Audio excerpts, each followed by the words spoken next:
No, here's my Dark Castle again. He looks like Alice Cooper or something. No, yeah, that's Jeffrey Rush right there.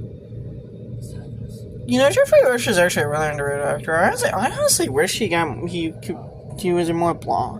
He seems like an actor who's just kind of vanished from Hollywood.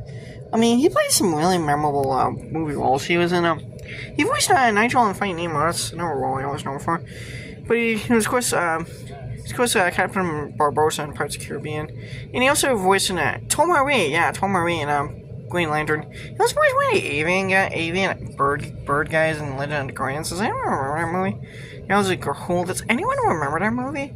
It's like that fantasy movie that there was, believe it or not, kids' fantasy movie. There was, believe it or not, was directed by Zack Snyder. Yeah, Zack Snyder directed a kids' fantasy movie. Believe it or not. Which I was like, wait a minute, how does Zack Snyder go from like making a super? Now that's Captain Amazing as alter ego as the lawyer. I don't know. Yeah, that's Now, Greg Kinnear, again, he's like another actor who's kind of vanished from Hollywood. I mean, in the 1990s and early 2000s, he was like top of the Hollywood game when it came to being in.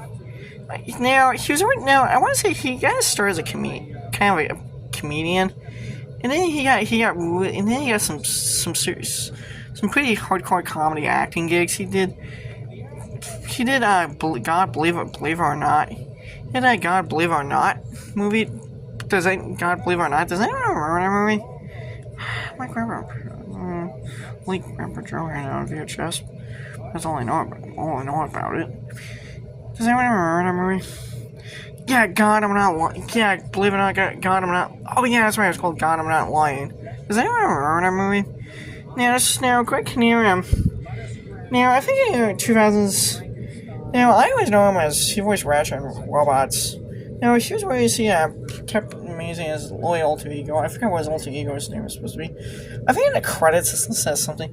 Now, this movie also had a comic adaptation by Dark Horse Comics, a 2-issue, that actually kind of helped further the connection. Now, a lot of people, this movie was not sold as being based off a comic book. There was no indication, based off the best beloved comic book series. Granted, yeah, realize back in the day in the 1990s, comic book superhero movies were not looked upon very fondly. They were kind of frowned upon in the late 1990s. It was because of failures of films like The Shadow, Judge Dredd, and The Phantom, and Batman and Robin that really caused us. And I think this movie is supposed to be set in like the near future or something. I don't know, because the city of like Champion City kind of has this kind of futuristic, kind of